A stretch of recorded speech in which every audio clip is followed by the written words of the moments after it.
Okay, now we will discuss the one more type of series and parallel combination, which is known as method of successive reduction. Okay, तो method of successive reduction में होता क्या है कि आप जैसे ये नंबर ऑफ कैपेसिटर्स का आपको कॉम्बिनेशन दे रखा है।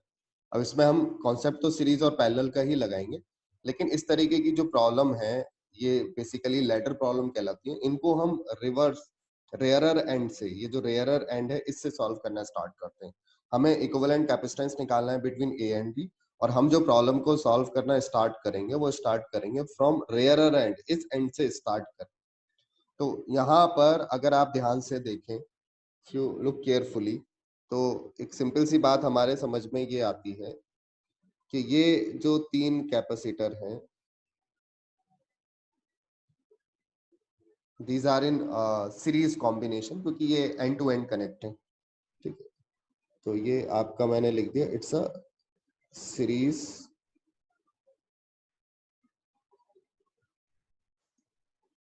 Series combination. तो हम पहले इसका इक्विवेलेंट निकाल लेते हैं। मान लीजिए इसका इक्विवेलेंट सी डैश है, तो 1/c dash is equal to 1/9 plus 1/9 plus 1/9। ठीक है, इसको सॉल्व करेंगे, ये 3/9 आ जाएगा। तो c डैश जो है वो मेरा 9/3 which is equal to 3 microfarad. यानी कि ये पूरा जो 999, ये 3 माइक्रोफैराड का कॉम्बिनेशन है, वो एक सिंगल कैपेसिटेंस सी डैश से जो है वो रिप्लेस किया जा सकता है। तो मैं सर्किट को रीड्रॉ कर लेता हूँ। It is 9 microfarad, another 9 microfarad. यहाँ पे मैं इस तरीके से शो करूंगा।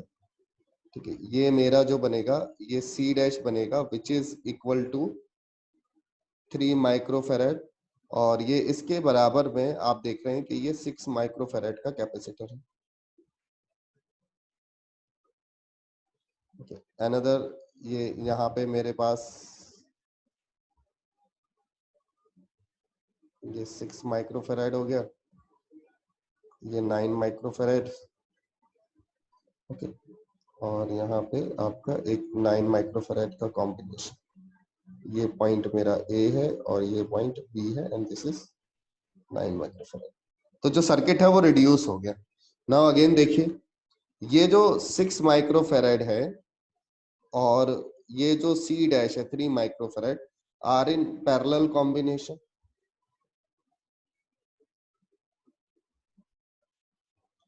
These are in parallel combination, ये एक पैरेलल कॉम्बिनेशन में है। ठीक है, तो इनका इक्विवेलेंट निकाल लेते हैं। इनका इक्विवेलेंट सी डबल डैश लिख देते हैं।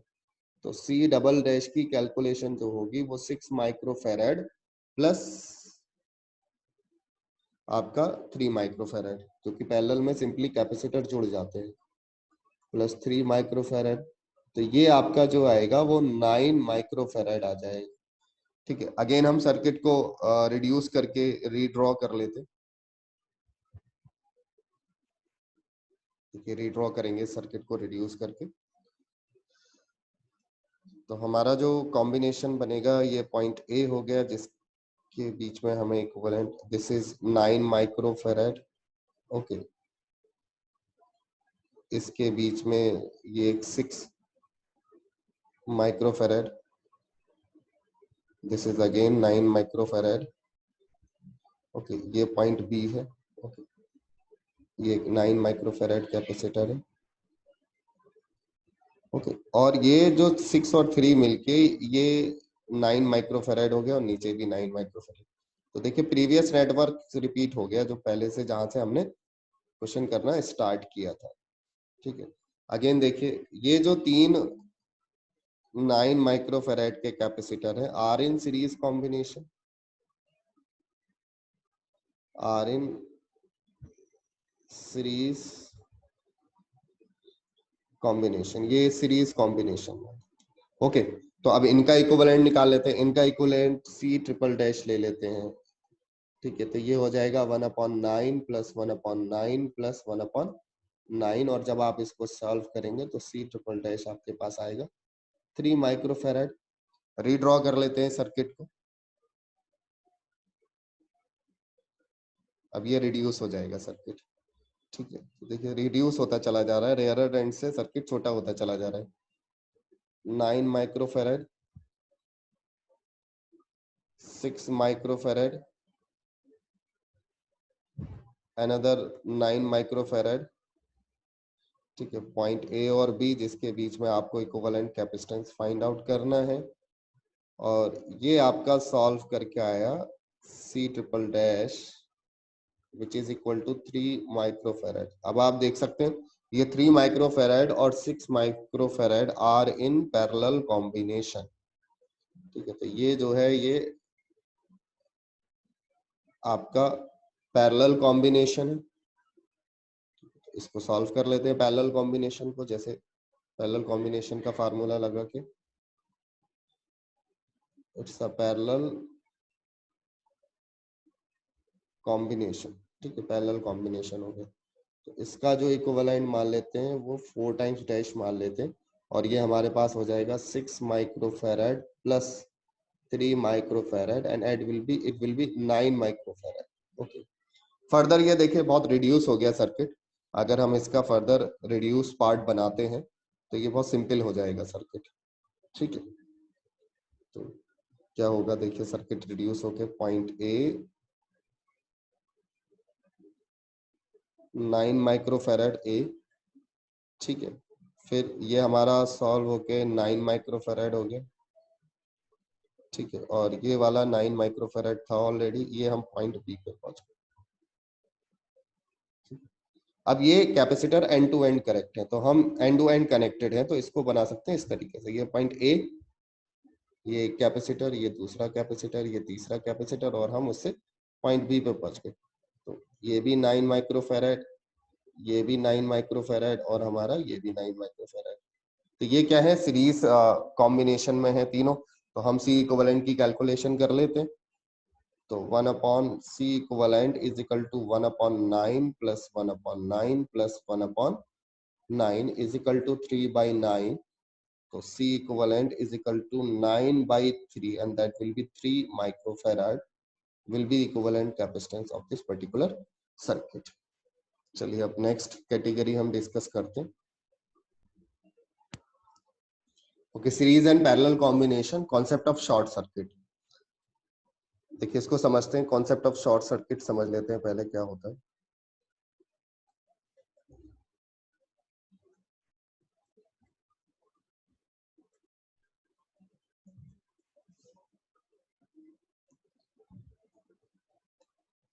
देखिए मान लीजिए मैंने ये 3 कैपेसिटर ले लिए और ये इक्वल कैपेसिटर है, और मैंने इसको एक बैटरी से कनेक्ट कर दिया, ठीक है। ये C1 है, ये C2 है, ये C3 है, और लाइट C1, C2 और C3 जो है वो C के बराबर है। तो अगर मैं बात करूं equivalent capacitance of the circuit, equivalent capacitance of the circuit,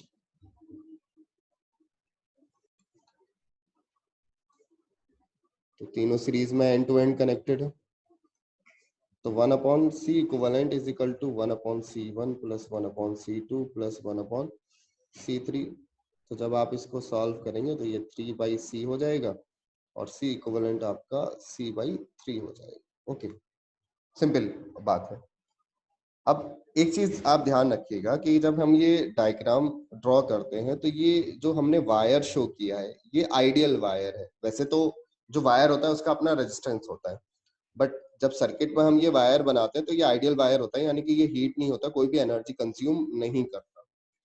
अच्छा, अगर मैं इन कैपेसिटर्स के अक्रॉस पोटेंशियल्स की बात करूं, तो मान लीजिए बैटरी का पोटेंशियल V है, यहाँ पे पोटेंशियल V1 है, यहाँ पे पोटेंशियल V2 है, और यहाँ पे पोटेंशियल V3 है, और यहाँ पर मैंने कुछ पॉइंट्स लगाए। मान लीजिए पॉइंट A है, point B, point C, point D। A point है, B पॉइंट है, C पॉइंट है, D पॉइंट है। तो यहाँ पे पोटेंशियल अलग अलग होगा। यानी कि VA पे पोटेंशियल डिफरेंट होगा VB से, VB पे पोटेंशियल डिफरेंट होगा VC पे, VC से पोटेंशियल डिफरेंट होगा VD। रीजन ये है कि जो पोटेंशियल कैपेसिटेंस C1 को मिलेगा उसमें से वो कुछ पोटेंशियल अपने अंदर स्टोर कर लेगा V1, और जो रिमेनिंग पोटेंशियल है वो B पे होगा। तो हर पॉइंट पे पोटेंशियल सेम है। अब शॉर्ट सर्किट में करते क्या है, शॉर्ट सर्किट में आपने क्या किया कि मान लीजिए B और D पॉइंट को आपने एक कंडक्टिंग वायर से जोड़ दिया, आइडियल वायर से, ठीक है।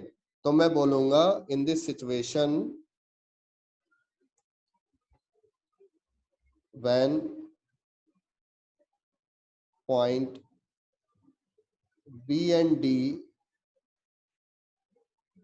are connected by the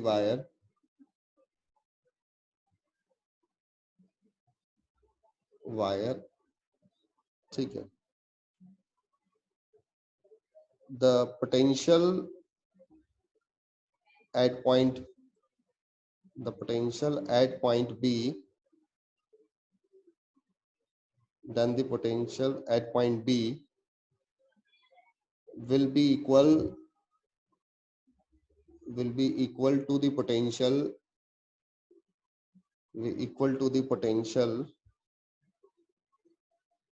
at point D at point B। और यही चीज शॉर्टिंग कहलाती है, यानी कि दो पॉइंट का पोटेंशियल आपने सेम कर दिया bye connecting them by a conducting wire. तो ऑन शॉर्टिंग हुआ क्या, VB पॉइंट का पोटेंशियल VD के बराबर हो गया। इसका मतलब कैपेसिटर C2 और कैपेसिटर C3 में, यानी कि जो V2 और V3 है ये जीरो हो गए। इसका मतलब there is no potential drop or potential drop across the capacitor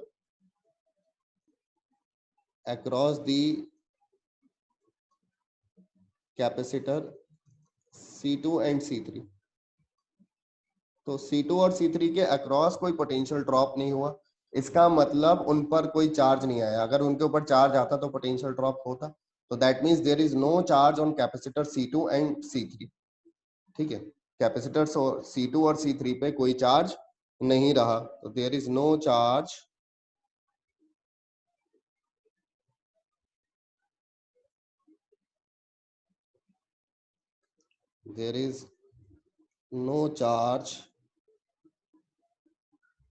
on the capacitor C1 and C2। तो उनके अक्रॉस कोई पोटेंशियल ड्रॉप भी नहीं हुआ और उनके अक्रॉस कोई इलेक्ट्रोस्टैटिक पोटेंशियल एनर्जी भी स्टोर नहीं हुई। अब जब ना ही वो चार्ज होल्ड करेंगे, ठीक है, ना ही वो कोई इलेक्ट्रोस्टैटिक पोटेंशियल एनर्जी स्टोर करेंगे, नो इलेक्ट्रोस्टैटिक पोटेंशियल एनर्जी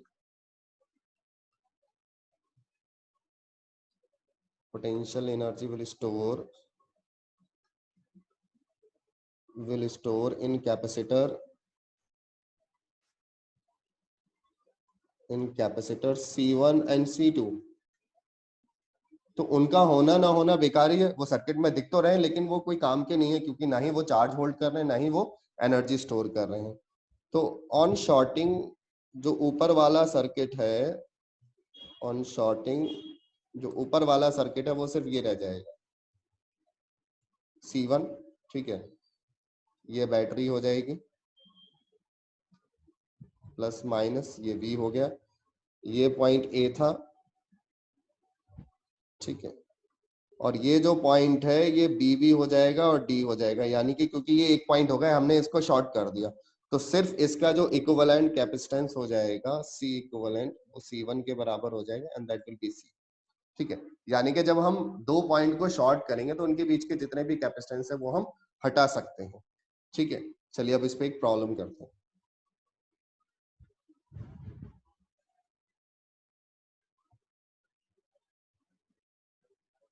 देखिए 3 capacitors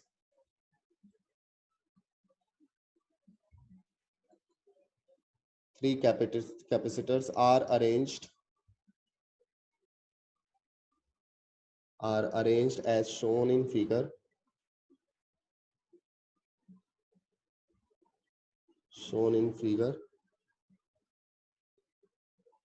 Find the equivalent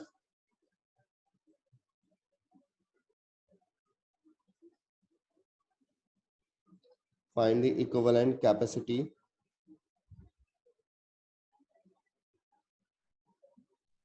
across the points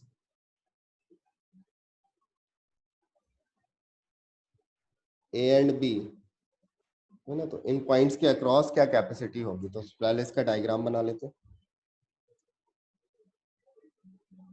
ये कैपेसिटर, ये दूसरा कैपेसिटर, ठीक है, ये तीसरा कैपेसिटर और ये कंडक्टिंग वायर्स। ये पॉइंट P है और ये point,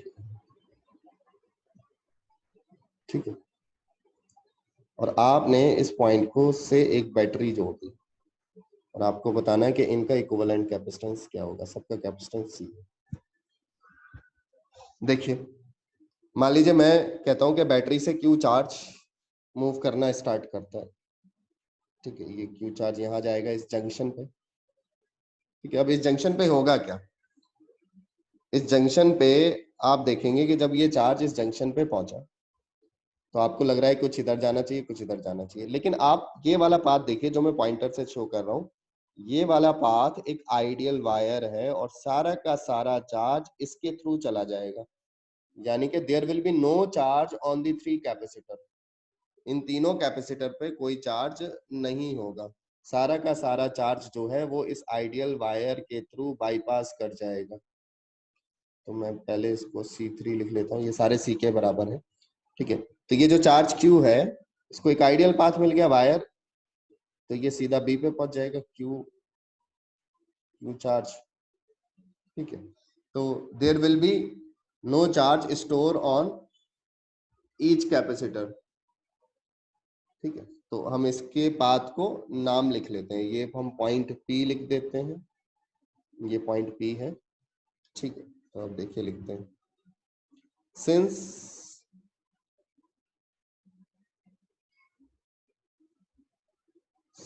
there is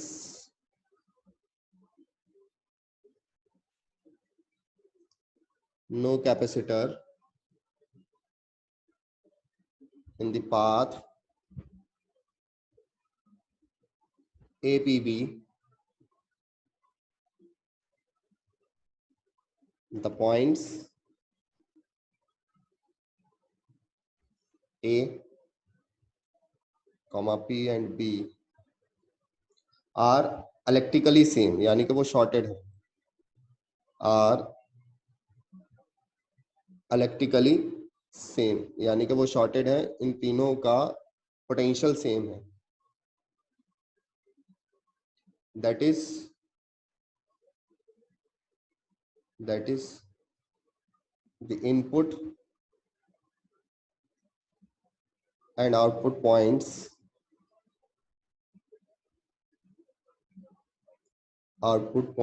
are directly connected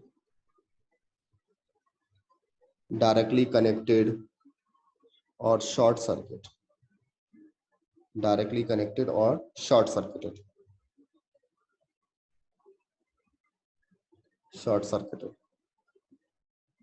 Okay, thus the entire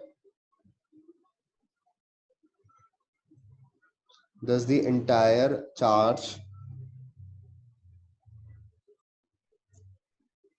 will prefer to flow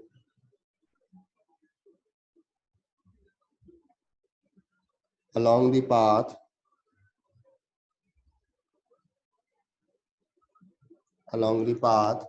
APB. It means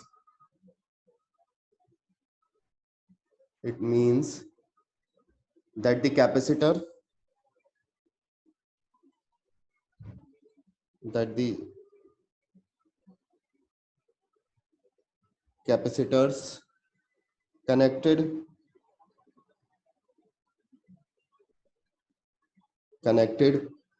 in the circuit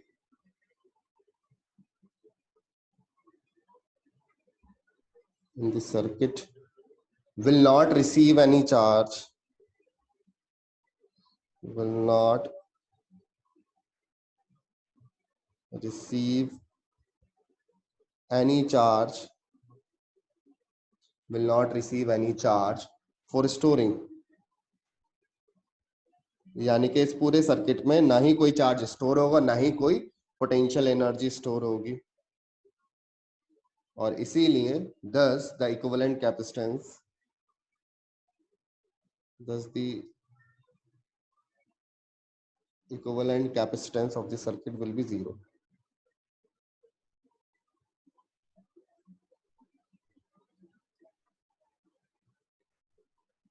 Will be zero. Okay, चलिए नेक्स्ट प्रॉब्लम करते हैं.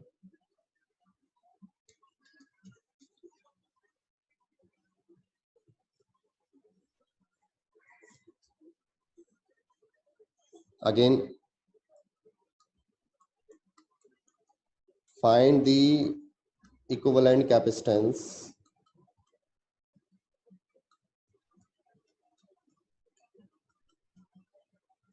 between points A and B. Circuit draw कर लेते हैं.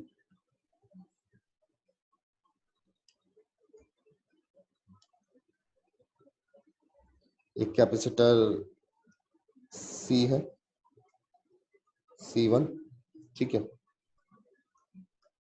एक C2 है, इसकी value भी C है. एक C3 है, ये भी C के बराबर है.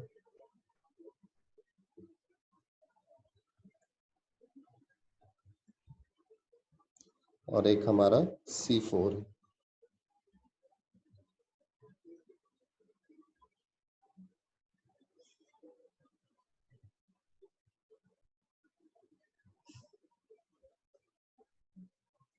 C4 भी C के बराबर है. ये पॉइंट B है और ये पॉइंट A.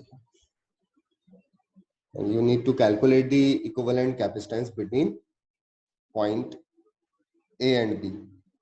तो देखो, इसको एक काम करते हैं कि इनको नंबरिंग कर देते हैं. मान लो ये नोड 1 है, 2, 3, 4, 5, 6. ओके, तो आप ये देख पा रहे हैं यहाँ पे कि ये जो 1, 2, ये जो पोर्शन है 1, 2 और 4, ये एक कंडक्टिंग वायर से जुड़ा हुआ है. इससे जुड़ा हुआ है, एक कंडक्टिंग वायर से जुड़ा हुआ है. तो potential at 1, potential at point 2 and potential at point 4 is equal to the potential at point A, है ना, क्योंकि ये कंडक्टिंग वायर से जुड़ा हुआ है. तो electric potential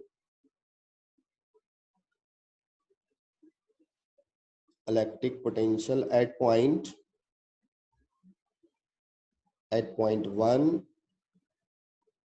2 and 4 is equal to the potential at point is equal to the potential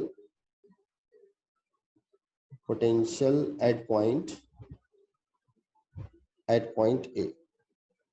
ठीक है, इस पे सेम पोटेंशियल होगा. इसका मतलब अगर आप देखें कि जो C1 की पहली प्लेट है, ठीक है, C1 की पहली प्लेट और C3 की प्लेट और C4 की एक प्लेट, ये तीनों एक ही जगह जुड़े हुए हैं, यानी कि ये तीनों क्या है, एक ही जगह कनेक्टेड है. तो हम इनको रीड्रॉ कर सकते हैं सर्किट को. तो सर्किट को रीड्रॉ कर लेते हैं. तो देखिए, हमने सर्किट को रीड्रॉ कर लिया. आप इसको केयरफुली देख सकते हैं. ये C1 है, C1 की ये वाली प्लेट, C3 की ये वाली प्लेट और C4 की ये वाली प्लेट बेसिकली एक ही पॉइंट से कनेक्टेड है. तो हमने इसको C1 की एक प्लेट, C3 की पहली प्लेट और C4 की ये प्लेट एक पॉइंट से कनेक्ट है.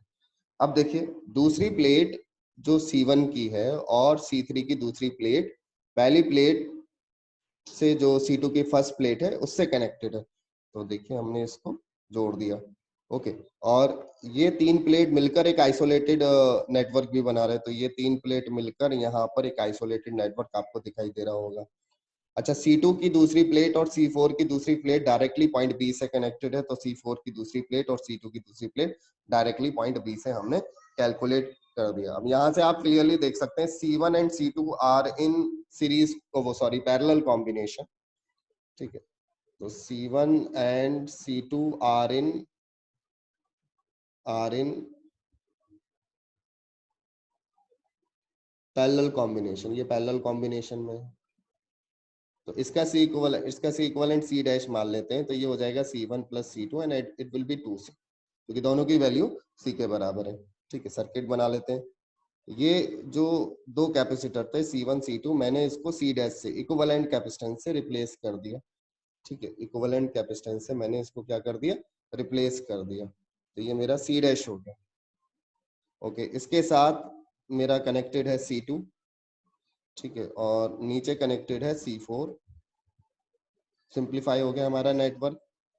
ए पॉइंट ये हो गया, बी पॉइंट ये हो गया, और ये हमारा C4 हो गया। अब हम क्लियरली देख सकते हैं C dash and C2 are in series combination. तो हम पहले उसको सॉल्व करेंगे। ठीक है, तो यहाँ से हमें क्लियरली नजर आ रहा है। ठीक है, now C dash and C2 are in series combination.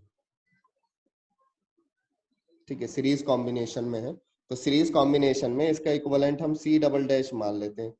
तो वो होगा C डैश प्लस C2। ठीक है, अब C डैश जो है वो मेरा 2C है और ये C के बराबर है। एलसीएम ले लेते हैं। C double dash is equal to 2C, LCM आ गया। ठीक है, ये 1 आएगा और ये मेरा 2 आएगा। ठीक है, और जब मैं सॉल्व करूंगा तो C डबल डैश मेरा आएगा 2C/3। ठीक है, इसका इक्विवेलेंट सर्किट बना लेते हैं। देखिए इक्विवेलेंट सर्किट क्या बनेगा, ये हमारा ए पॉइंट हो गया। अब C डैश और C2 की जगह में उसका इक्विवेलेंट लिखूंगा, that is C double dash, और नीचे C4 है, ये C4 हो गया, ये पॉइंट B हो गया। यहां से क्लियरली नजर आ रहा है C double dash and C4 are in parallel combination. Are in parallel combination, तो हम इसका C इक्विवेलेंट निकाल सकते हैं। C इक्विवेलेंट होगा C double dash plus C4। C double dash हमारे पास आ रहा है 2C/3 प्लस C हो गया। ठीक है, इसको सॉल्व कर लेते हैं। तो ये हो गया 2C plus 3C divided by 3 and it will be 5C/3 is the answer equivalent capacitance का। Okay, next question, find the equivalent capacitance between point A and B. ये ए एंड बी है। ये तीन कैपेसिटर हैं C1 C2 C3, तीनों की value C के बराबर है और इनको एक कंडक्टिंग वायर से जोड़ दिया गया है इस सर्किट के डिफरेंट पॉइंट्स को। तो अगर मैं यहाँ पे कुछ पॉइंट मार्क करूं, मान लीजिए ये मैंने 1 मार्क कर लिया, ये 2 मार्क कर लिया, ये 3 मार्क कर लिया और ये पॉइंट 4 मार्क कर लिया। ठीक है, तो आप देखिए इस वायर को देखिए, अगर आप ध्यान से देखें कि पॉइंट A1 और ये एक आइडियल वायर से जुड़ा हुआ है, तो चार्ज पहले यहाँ जाएगा क्योंकि चार्ज को आइडियल पाथ मिला है। चार्ज पहले यहाँ जाएगा, फिर 3 पे पहुंचेगा।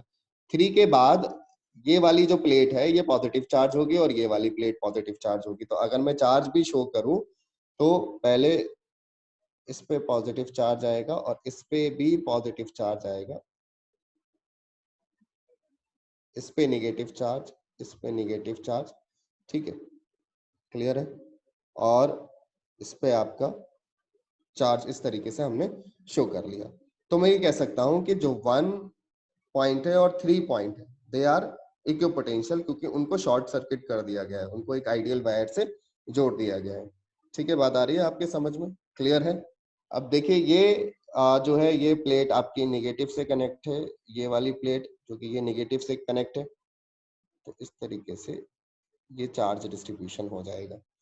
Okay, the potential at point, the electric potential at point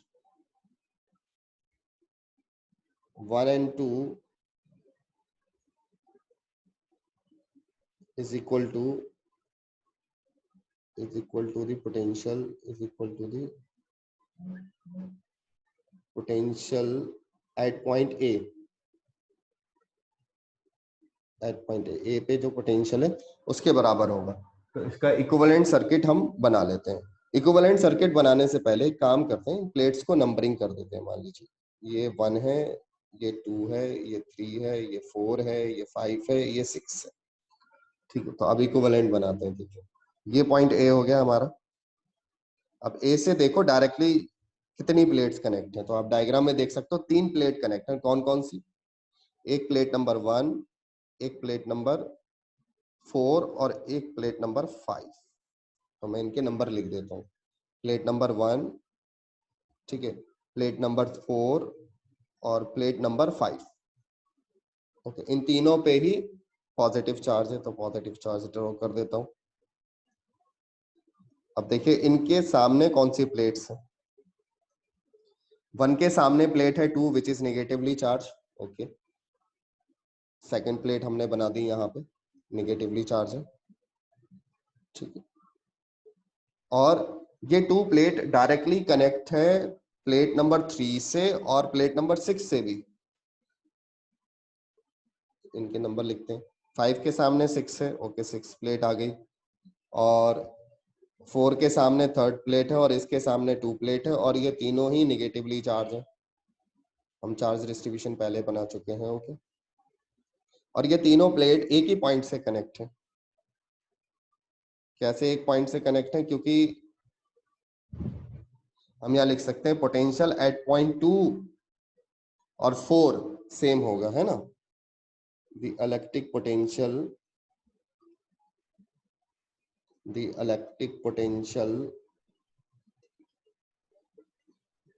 eight point 2, यहाँ पे करेक्शन होगा। ठीक है, ये करेक्शन कर लेते हैं, यहाँ पे 3 आएगा, ये थर्ड पॉइंट है, यहाँ पे करेक्शन कर लेते हैं।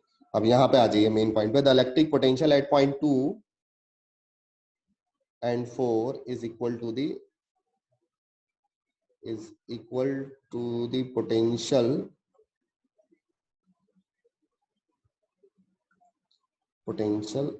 at point B। Short circuit हो गया B से। ये हमारा C1 है, ये हमारा C2 है, ये हमारा C3 है। ठीक है, तो इक्विवेलेंट सर्किट बनाने पर हमें पता चला C1, C2 and C3। Okay, C1, C2 and C3 are in parallel combination,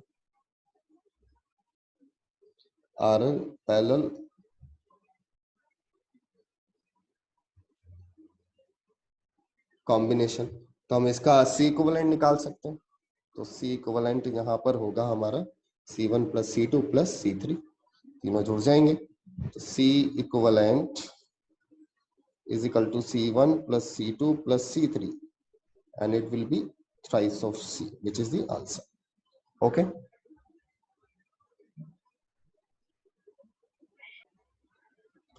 So this is the infinite network. Find the equivalent capacitance of an infinite ladder shown in figure. तो ये भी series and parallel combination का part है, but यहाँ पे जो infinite number of capacitor की एक लैडर फॉर्मेट बना दी जाती है।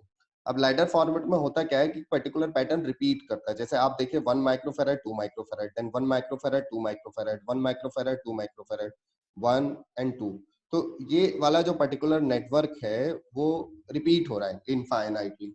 तो इसमें क्या करते हैं कि हम इक्विवेलेंट कैपेसिटेंस इसका C मान लेंगे, और अगर हम इस इनफाइनाइट लैडर में से ये वाला पार्ट अलग कर दें, जिसको मैं ये दिखा रहा हूँ, ये वाला पार्ट अगर अब हम अलग भी कर दें तब भी ये इनफाइनाइट लैडर रहेगा और इसका सी इक्विवेलेंट जो है वो सी रहेगा।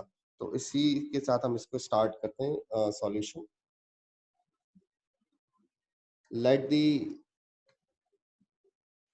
Equivalent capacitance be C.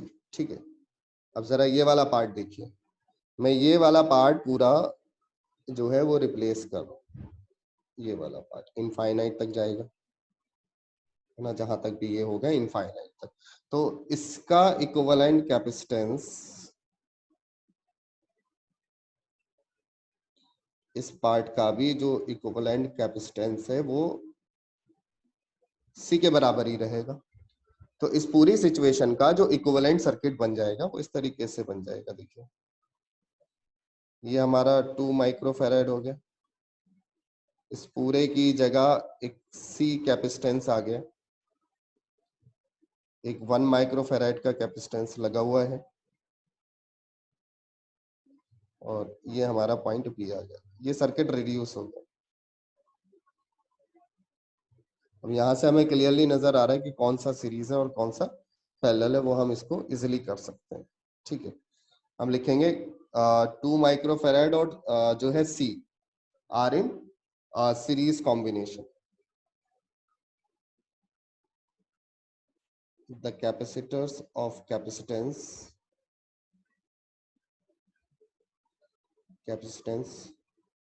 2 microfarad and C are in series combination.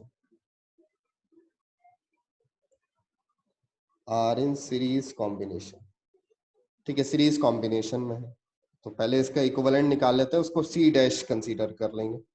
ठीक है, तो 1/C dash is equal to 1/2 plus 1/C, LCM 2C, ये हो जाएगा C प्लस 2। तो मेरे पास जो C डैश आएगा वो आएगा 2C 2 प्लस C, ये C डैश आ गया। इस सर्किट को फर्दर रिड्यूस करके बनाएंगे, ये पॉइंट A हो गया, इसके बीच में ये 1 माइक्रोफैराड का कैपेसिटर हो गया। ठीक है, ये पॉइंट B हो गया। ओके, और इसके साथ हमने एक C डैश जो है वो लगा दिया। अब यहाँ से क्लियरली नजर आ रहा है कि 1 microfarad and C dash are in parallel combination. तो the capacitors of capacitance 1 microfarad and C dash are in parallel combination। ठीक है, तो they are in parallel combination. तो हम लिख सकते हैं C इक्विवेलेंट, इसको C इक्विवेलेंट लिखेंगे, C equivalent is equal to C dash plus 1।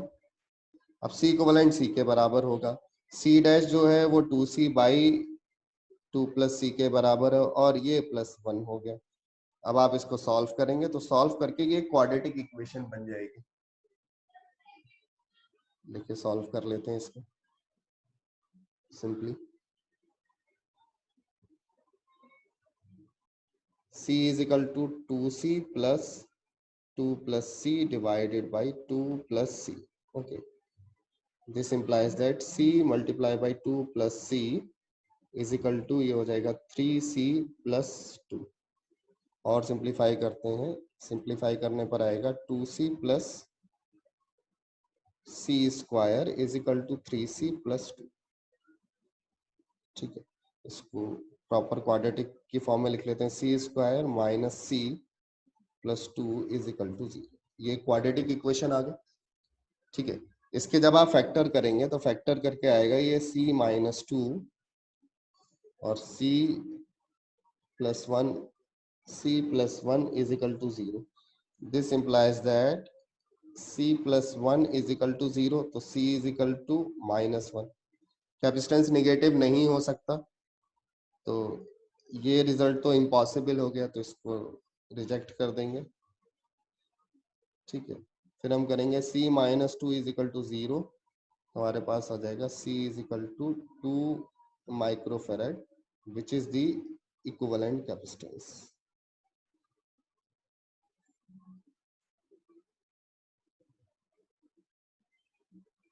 Okay, ये हमारा इक्विवेलेंट कैपेसिटेंस हो जाएगा।